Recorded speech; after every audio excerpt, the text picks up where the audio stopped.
ఈ పార్ట్ని ఐరన్ చేసుకున్నాక ఇలా కిందకి టేబుల్ కిందకి ఇలా వేసేసుకోవడం. జాగ్రత్తగా టేబుల్ కిందకి వేసేసుకొని మళ్ళీ మిగతా మళ్ళీ అడ్జస్ట్ చేసుకొని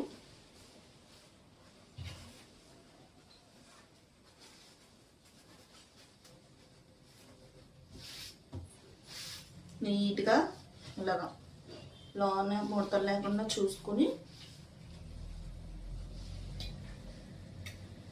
ముడతలు లేకుండా అంతా నీట్గా ఇలా పెట్టుకున్నాక మళ్ళీ అన్నీ సమానంగా పెట్టుకొని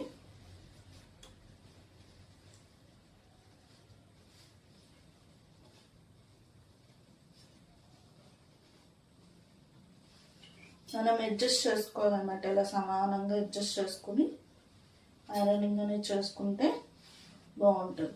మళ్ళీ మనం బాక్స్ ఫోల్డింగ్ చేసేసిన తర్వాత మళ్ళీ అడ్జస్ట్ చేసుకోవడానికి అనేది అవ్వవండి.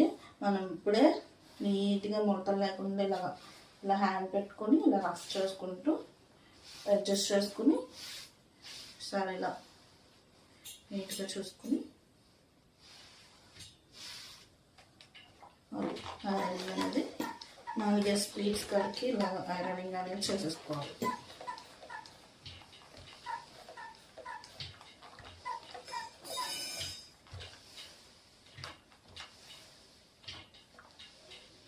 ఐరన్ చేసేటప్పుడు నీట్గా చేసుకోవాలండి. ఇక్కడ ముడతలు లేకుండా ఇలా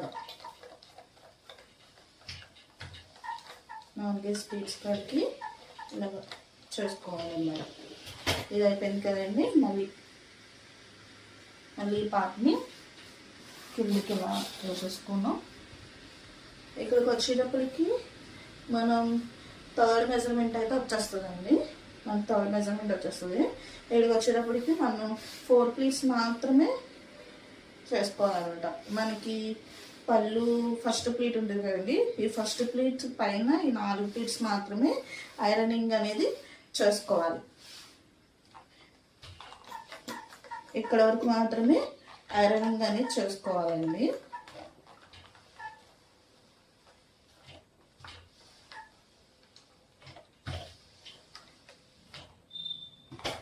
ఇదైతే ఐరనింగ్ అనేది చేయకూడదు.